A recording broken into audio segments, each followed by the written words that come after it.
నమస్తే అండి. నా పేరు చిగురుపాటి రాజు అండి. 23వ వార్డు ఇన్ఛార్జ్ అండి. సార్ మీరు రాజకీయాల్లో ఎప్పటి నుంచి ఉన్నారు? నేను చిన్నప్పటి నుంచి కాంగ్రెస్ పార్టీ అంటే ఒక ఇదండి. మాకు తెలిసిందల్లా ఒక హస్తం గుర్తు, ఇందిరాగాంధీ. ఆ 2 పేర్లే తెలిసింది. హస్తం గుర్తు, ఇందిరాగాంధీ. కనమోళ్ళు ఎవరున్నా ఇదేం కాదు. మాకు పెద్దోళ్ళు మన పార్టీ కాంగ్రెస్ పార్టీ అనేవారండి. ఇంక అప్పటి నుంచి కూడా మాకు అదే సింబల్‌లో ఇదైపోయింది. హ్మ్. అంటే ఎన్ని సంవత్సరాల నుంచండి చిన్నప్పటి నుంచి? చిన్నప్పటి నుంచి అంటే నేను 2వ తరగతి, 3వ తరగతి నుంచి మేము జెండా పట్టుకుని వెనకాల వెళ్ళేవాళ్ళమండి. అది ఏంటంటే మాకు 3 రంగుల జెండా, ఒక హస్తం గుర్తు. అంతకు మించి ఇంకేం తెలిసేది కాదండి. మాకు తెలిసిందల్లా ఇందిరాగాంధీ గారి పేరు. జగన్మోహన్ రెడ్డి గారు ఓదార్పు యాత్ర చేసినప్పుడు మీరు ఈ పార్టీలోకి వచ్చారా కాంగ్రెస్ నుంచి? లేదా ఆయన పార్టీ అనౌన్స్ చేశాక వచ్చారా? కాదండి. ఓదార్పు యాత్ర మొదలెట్టినప్పుడు రాజశేఖర రెడ్డి గారి మరణం తర్వాత ఈయన ఓదార్పు యాత్ర చేస్తుంటే నేను కొన్ని చోట్లకి వెళ్ళాను సార్. అంటే ఆయన అంటే మనం కలవలేకపోయాం కానీ బంటుమిల్లి మీటింగులకి ఏంటి, తర్వాత ఎక్కడెక్కడ జరిగితే నేను వెళ్ళేవాడిని సార్. ఇంకా రాజశేఖర రెడ్డి గారు కాంగ్రెస్ పార్టీని 2 సార్లు అధికారంలోకి తీసుకొచ్చారు. ఆ కుటుంబం ఓదార్పు యాత్ర చేస్తుంది. రాజశేఖర రెడ్డి గారి కోసం ఎంతోమంది చనిపోయారు.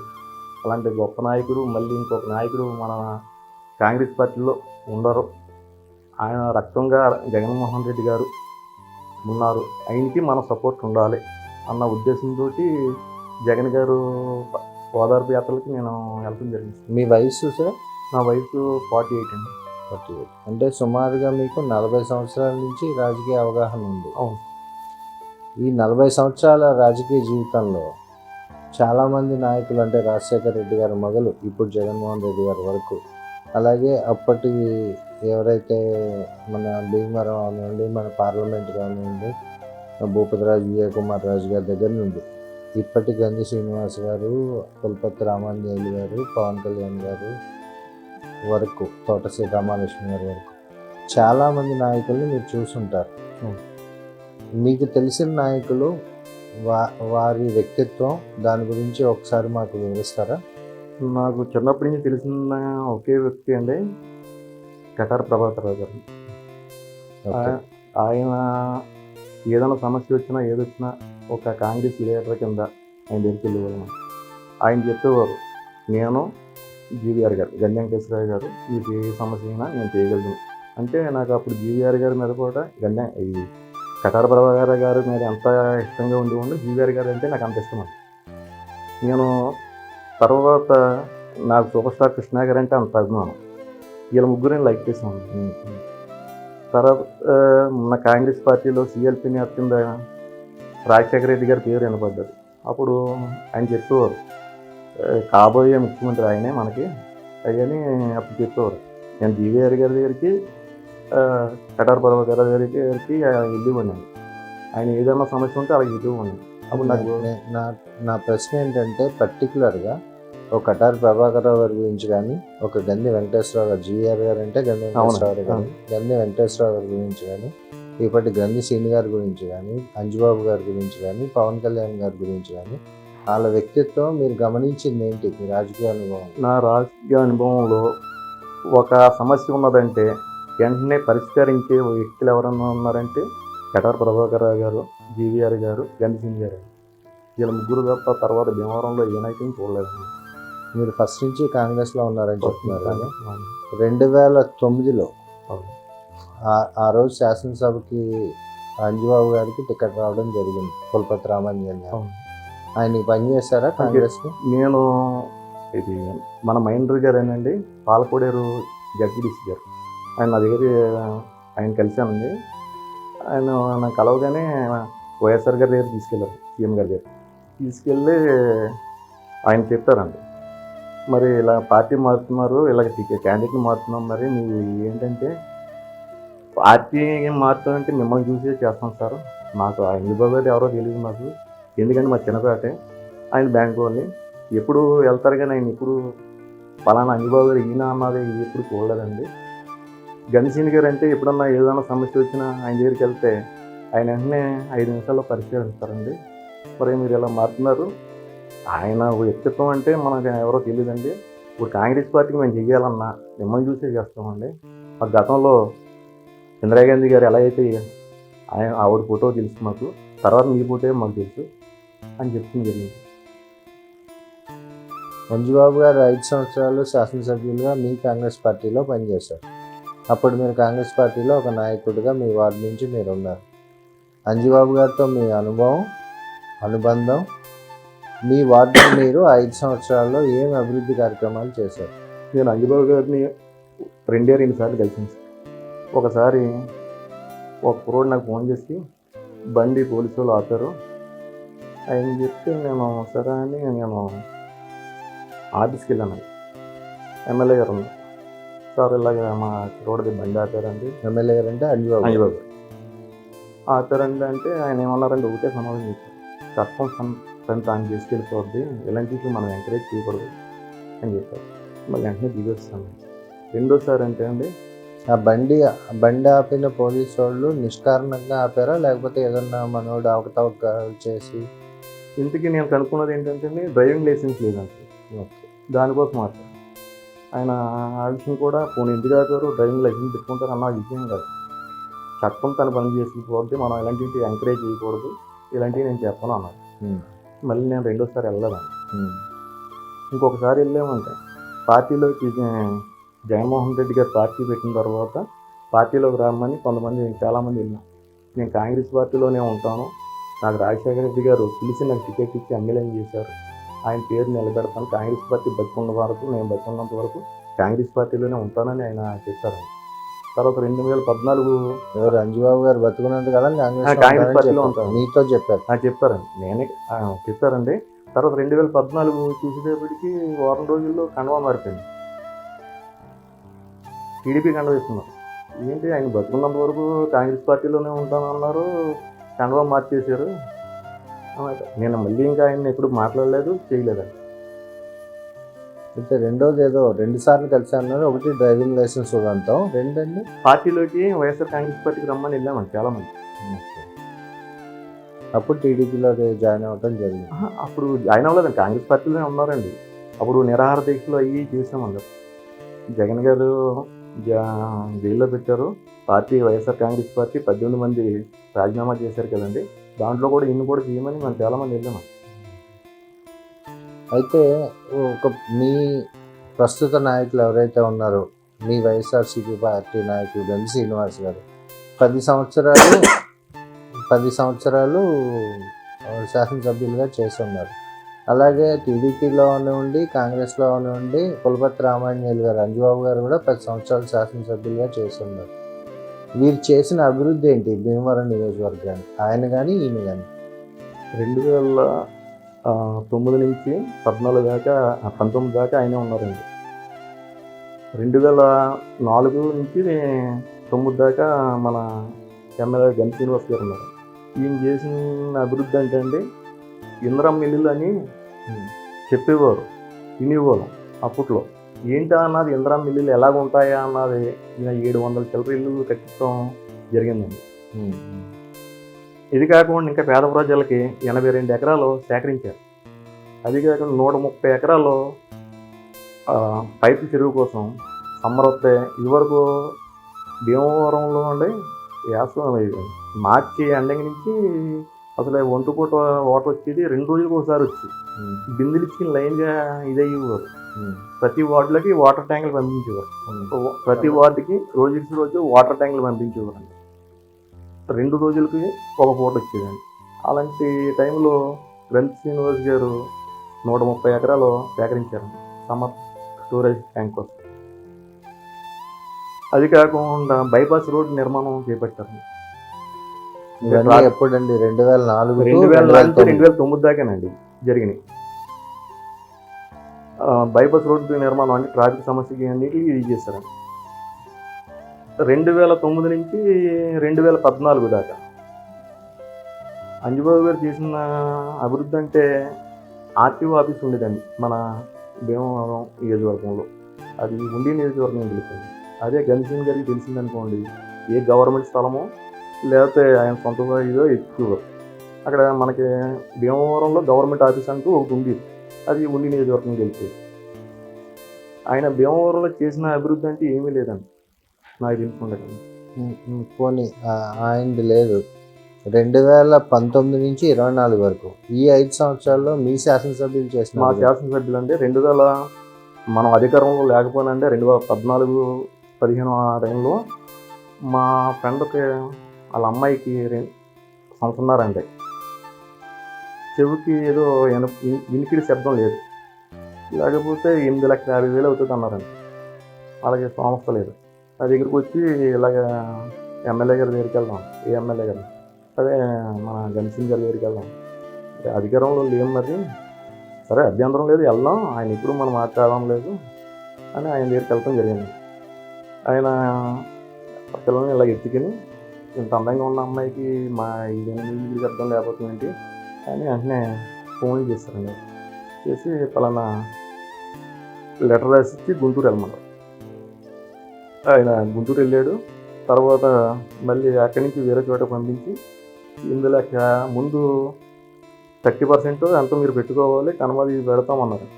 లాస్ట్కి మళ్ళీ ఎమ్మెల్యే గారు మళ్ళీ ఇలా అంటున్నారు సార్ అంటే ఈయన మాట్లాడేటప్పటికి 8,50,000 ఎత్తి అమ్మాయికి ట్రీట్మెంట్ జరిగింది.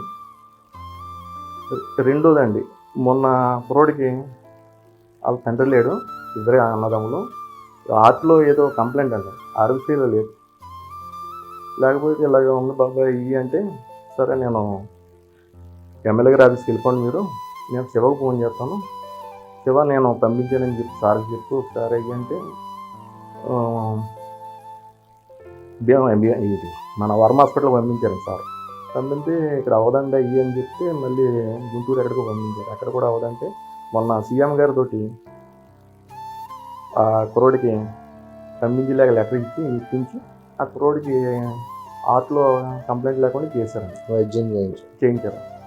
ఇలాంటి మనం అందుబాటులో ఉన్న వ్యక్తి, ప్రజలకు ఏది వచ్చినా నేనున్నా అన్న వ్యక్తి, జనాల్లో ఉన్న వ్యక్తి, ఇప్పుడు నేను చెప్తేనే అంత ఇదయ్యిందండి. అసలు మనం ఇదివరకు గతంలో అయితే ఒక నాయకుడు వెళ్తేనే పార్టీ ఎమ్మెల్యేలు ఏంటంటే చేసేవారు కదండి, అసలు యాక్చువల్ చేద్దాము లేదంటే అలా చూద్దాము అన్న వాళ్ళే. కానీ మన ఎమ్మెల్యే గారు అయితే గన్సీన్ గారు అయితే నాకు తెలుసుండగా ఎవరు ఏది అడిగినా కష్టంలో ఉన్నాడా సరే మన వంతు మనం ప్రయత్నం చేద్దాం, తర్వాత భగవంతుడు. అది వ్యక్తిగతంగా సాయం చేసి మీరు చెప్తున్నారు. 2019 నుంచి 2024 వరకు ఈ 5 సంవత్సరాల్లో ఆయన చేసిన అభివృద్ధి గురించి చెప్తారా? అభివృద్ధి కార్యక్రమాలండి, 4 ఎకరాలు సొంత భూమి ఇచ్చి 100 పడకల హాస్పిటల్కి కట్టిస్తాకి శంకుస్థాపన కూడా చేయించారండి. అలాగే రోడ్లు వేయలేదు, అవి డ్రైనేజీలు లేవు అయ్యి అంటే మొత్తం లోసర్ నుంచి భీమవరం దాకా బీటీ రోడ్డు, ప్రతిపక్షాలు అందరూ రోడ్లు వేయించలేదు, డ్రైన్ వేయించలేదు అని చెప్తున్నారు. ఈ మధ్యకాలంలో లోసర్ నుంచి భీమవరం దాకా 9 కోట్లతోటి రోడ్లు వేయడం జరిగినది. అలాగే అప్రోచ్లు గతంలో సీఎం ఎమ్మెల్యేగా ఉండగా 5 బ్రిడ్జిలకి ఆయన శంకుస్థాపన చేసి నిధులు ఇది చేయించి 5 బ్రిడ్జిలు ఇది చేస్తే అప్రోచ్లు అవ్వాల. ఇప్పటికి మొన్న 36 కోట్లు అప్రోచ్లకి అమౌంట్ శాంక్షన్ చేసిన ఘనత మన ఎమ్మెల్యే గన్ శ్రీనివాస్ గారిది. అవి కూడా అయిపోను ఎలక్షన్ కూడటం వల్ల ఆగితం జరిగింది. కానీ ఆగితం అంటే కాదు, పని అవుతుంది. ఎలక్షన్ అవ్వగానే ఆ అప్రోచ్లు కంప్లీట్ అవుతుంది. మళ్ళీ మన ఎమ్మెల్యే గన్ శ్రీనివాస్ గారు భారీ మెజార్టీతో గెలుస్తారు. మినిస్టర్ పదవి రావాలన్న నా కోరిక. ఎందుకంటే ఎమ్మెల్యేగా మన భీమవరానికి ఆయన సేవలు జరుగుతున్నాయి. మొత్తం ఆంధ్రప్రదేశ్లో గన్ శ్రీనివాస్ గారు సేవలు కావాలంటే మినిస్టర్ కావాలన్న నా ఫస్ట్ నుంచి కోరిక అండి. కానీ మొన్న పవన్ కళ్యాణ్ గారి మీద గెలిచిన తర్వాత మా ఎమ్మెల్యే గారికి మినిస్టర్ అవుతుంది. మొత్తం ఆంధ్రప్రదేశ్లో మా ఎమ్మెల్యే గారి సేవలు అంటే ఎవరు వెళ్ళినా పేరు పెట్టి పిలుచుకుని చెయ్యేసి మాట్లాడే తత్వం ఉన్న వ్యక్తి ఎవరన్నా అంటే ఈ ఆంధ్రప్రదేశ్లో గండి శ్రీనివాస్ గారు. ప్రతి మనిషిని కలుపుకుని వెళ్ళి ప్రతి విషయంలో ఆప్యాయతగా ఏదన్నా సమస్య ఉంటే నా సమస్యగా ఫీల్ అయిపోయి వెంటనే ఇమ్మీడియట్లో ఫోన్ చేసి సమస్య ఉంటే క్లియర్ అయిపోవాలన్నా ఆయనకి అయిదాకా ఇది అవ్వదు. కరోనా టైంలో నుండి ఎవరైనా సరే భయపడుతూ ఉన్న టైంలో నేను 12 గంటలకు ఫోన్ చేస్తానండి ఎమ్మెల్యే గారు. ఇప్పుడు నేను మధ్యాహ్నం పని నైట్ అండి, నైట్ రాత్రి 12 అర్ధరాత్రి కాదు, నైట్ 12కి ఫోన్ చేస్తాను. ఎందుకంటే మా వార్డులో ఒక ఆమెకి ఈ పాస్ తీసుకోలేక ఇబ్బంది పడుతూ ఉంటే నైట్ 12కి ఫోన్ చేస్తే ఏం ప్రయోజనం ఇలాగండి అంటే వెంటనే ఆధార్ కార్డు పెట్టమన్నారు. వెంటనే పెట్టిన వెంటనే నాకు వెంటనే ఒక గంటలో పలానా హాస్పిటల్కి పలానా డాక్టర్ గారు వెయిట్ చేస్తున్నారు, బొమ్మను తీసుకెళ్ళి జాయిన్ చేయించాను. 1 గంట చిల్లరకి ఆయన ఎమ్మెల్యే గారు నాకు మళ్ళీ రిటర్న్ ఫోన్ చేస్తే ఆయన వెంటనే పంపించాను. ఏ టైం అయినా సరే 24 గంటలు పనిచేస్తారు అంటారు, కానీ నేను ప్రత్యేకంగా నైట్ 12కి ఫోన్ చేస్తాను. నాకు 1 గంటకల్లా మళ్ళీ పలానా హాస్పిటల్లో జాయిన్ చేయించరాదు అని చెప్పిన వ్యక్తి మన గన్ శ్రీనివాస్ గారు. కరోనా టైంలో ఇప్పుడు చెప్తా పవన్ కళ్యాణ్ కానీ, చంద్రబాబు కానీ, లోకేష్ కానీ, మా పక్కన ఉన్న అంజుబాబు గారు కానీ, మరి ప్రజలు ఏమైపోయారు? ఇప్పుడు ఓట్లు అడిగితే వస్తున్నారు. ఏ ముఖంతో పోటీ చేసి నాకు ఓటు వేయమని అంటాకి కరోనాలో 2 సంవత్సరాల్లో ఏ ఒక్కలైనా సరే ఆ పక్కనున్న ఏరియాలో కానీ ఎవరికి ఎలా ఉన్నది, ప్రజలకు ఎలా ఉన్నది, పోనీ ఆ సొంత పార్టీ వాళ్ళకి ఏమైనా చేసింది ఏమైనా ఉన్నదా కరోనా టైంలో? అసలే భీమవరం నియోజకవర్గంలో గన్ శ్రీనివాస్ గారు కరోనా టైంలో అయినా సరే దాన్ని ఆయన లెక్క చేయకోకుండా ప్రతి వార్డులో నుండి, ప్రతి విలేజ్లో నుండి, ప్రతి వ్యక్తి దగ్గరికి ఎలాగున్నది సమాచారం, అక్కడ ఏమైనా ఇబ్బందులు ఉన్నాయా అయ్యని సొంత అమౌంట్ తోటి ఆక్సిజన్లు ప్రొవైడ్ చేశారండి. కరోనా టైంలో క్వారంటైన్లు ఏర్పాటు చేసి అక్కడికి వెళ్ళి ఆ ఫుడ్ ఏంటి, వాటర్ ఏంటి, అసలు అన్నిటికీ అందుతున్నాయా అని దగ్గరుండి చూసిన వ్యక్తి మన ఎమ్మెల్యే గారు గన్ శ్రీనివాస్ గారు. ఎక్కడ చూసినా ఎన్నో కరోనా కేసులు వస్తున్నాయంటే ఓన్లీ వైఎస్ఆర్ కాంగ్రెస్ పార్టీయే తప్ప ఇంకో పార్టీ అంటూ ఏమీ లేదు, ఇంకో నాయకుడు అంటూ పనిచేయలేదు. ఈ గన్ శ్రీనివాస్ గారు ఏదైతే ఆక్సిజన్ కాన్సన్ట్రేటర్లు ఇచ్చారంటున్నారు కదా, భీమవరం గవర్నమెంట్ హాస్పిటల్లో ₹1 ఎట్టి ఆక్సిజన్ ప్లాంట్ అవి నిర్మించారండి. ఇది కాకోకుండా ఆక్సిజన్ మిషన్లు ₹1 ఎట్టి చింతలపూడి ఆ ఏరియాకి కూడా పంపించారు. కలెక్టర్ గారి చేతుల మీద ఇచ్చారండి. అంటే ఎమ్మెల్యేగా ఉండే 2 నియోజకవర్గాలు వీటికి వెళ్ళింది. నేను అదే అంటానండి, ఆయన మినిస్టర్ అయితే మొత్తం ఆంధ్రప్రదేశ్ అంతా ఆయన పర్యటన ఉంటుంది, ఆయన సేవా కార్యక్రమం ఉంటాయి. ఎందుకంటే ఈ గ్రంథి గారు ఫ్యామిలీ అంటేనే, జీవీఆర్ గారి కుటుంబ సభ్యులు అంటేనే ఒకళ్ళకి సేవ చేసే తత్వం. ఏంటంటే ప్రజలు ఆపదలో ఉన్నారు, నాది ప్రజలు. ఎప్పుడైనా సరే భీమవరం నియోజకవర్గంలో భీమవరం నాది, భీమవరంలో నేను పుట్టాను, భీమవరం ప్రజలకి ఏదైనా సేవ చేయాలంటే మా కుటుంబమే చెయ్యాలి అన్న ఉద్దేశంతో ఆ ఫ్యామిలీ ఓన్లీ ప్రజల కోసమే జీవిస్తున్నారండి. ఎవరైనా స్వార్థంగా ఇదవుతారు. మాకు వాళ్ళకి రాజకీయాలు చేయక్కర్లేదండి, ఈ పదవులే అక్కర్లా, వాళ్ళు మామూలుగా ఇది ఉన్నా అవుతుంది. అలా కాదు, మాకున్నది మేము ప్రజలకు పెట్టాలి. అందుకే కదండి 4 ఎకరాల భూమి 100 పడకల హాస్పిటల్కి ఇచ్చి ప్రతి పేదవాడు భీమవరం హాస్పిటల్లో నుంచి ఏలూరు లేకపోతే విజయవాడ, కాకినాడ వెళ్ళి కంటే ఆ ప్రజలు అక్కడికి వెళ్ళి ఎంతో ఇబ్బంది పడుతున్నారు. అలా కాదు, ఈ భీమవరం ప్రజలు 24 గంటలు హాస్పిటల్, ప్రతి డాక్టరు ప్రతి సమస్య కోసం ఇక్కడ మనం ఇది చేద్దాం. ప్రభుత్వానికి భూమి లేదు కానీ ఇదేపటికి అక్కడిక్కడికి వెళ్ళిపోతుంది. అలా కాదు, అవసరమైతే 4 ఎకరాల భూమి నేనే ఇస్తానని ఆయన 4 ఎకరాలు ఆ రోజు రిజిస్ట్రేషన్ చేసి ఇష్టం జరిగిందండి. అదే విధంలో 100 పడకల హాస్పిటల్ మనకి తయారవుతుందండి, 100 పడకల హాస్పిటల్ తయారవుతుందండి. ఇప్పుడు ఈయన నెక్స్ట్ ఎమ్మెల్యేగా ఇదయ్యి మినిస్టర్గా ఇదవుతే ఆయన చేతుల మీద ఇదవుతుంది. వేలాది మందికి ప్రజలకి అందుబాటులో ఉన్న హాస్పిటల్, అందుబాటులో ఉన్న ట్రీట్మెంటు. ఇప్పుడు ప్రజలకు కావాల్సింది ఏంటండి? చదువు, ఆరోగ్యం. ఇప్పుడు హాస్పిటల్కి ఎక్కడెక్కడో ఇబ్బంది పడే కంటే మన భీమవరంలోనే ప్రజలు చూపించుకుని రావచ్చు. 24 గంటలు డాక్టర్లు ఉండేలాగా ఈయన చూస్తారు. కరోనా టైంలోనే ప్రతి డాక్టర్ నిద్రనేకోకుండా ప్రతి ప్రజల కోసం మీరు అందుబాటులో ఉండాలి, ఏమన్నా ఇబ్బందులు అయితే నేను చూసుకుంటాను అని ఆయన నిద్రపోయేవాడు లేదు కేనండి, డాక్టర్ల మట్టికి నిద్రపోనవ్వలేదండి. ఓకే అండి, ఇక్కడ అంటే మీరు మినిస్టర్ రాలేదు అన్నారు. ఇప్పుడు 2019 ఫస్ట్ ఫేజ్లో కానీ తర్వాత 2.5 సంవత్సరాల్లో కానీ మినిస్టర్ ఇస్తానంటే కాదు, నాకు జిల్లా హెడ్ క్వార్టర్ కావాలని ఈయన చెప్పారు. ఆ విషయం మీ నాయకులు అవునండి జగన్మోహన్ రెడ్డి గారు మీటింగ్ లో చెప్పారు. అవునండి.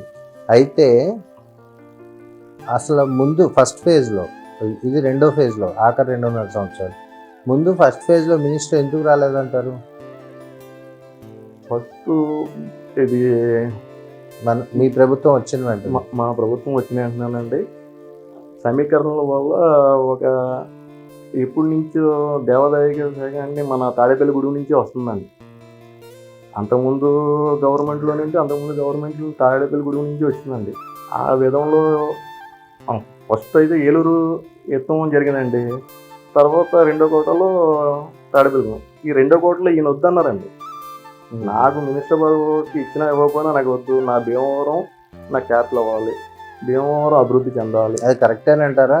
శ్రీనివాస్ గారి ఆలోచన మొన్న సీఎం గారే చెప్పారు కదండి. అది కాదండి ఈయన ఆలోచన. అంటే నాకు భీమవరం జిల్లా హెడ్ క్వార్టర్ చాలు, నాకు మినిస్టర్ వద్దనే మీ శాసనసభ్యుల ఆలోచన. అంటే ఆయన మినిస్టర్ అయితే మీలాంటి నాయకులందరికీ బాగుంటుంది కదా, మరి జిల్లా హెడ్ క్వార్టర్ ఎందుకు అడిగారంటారు?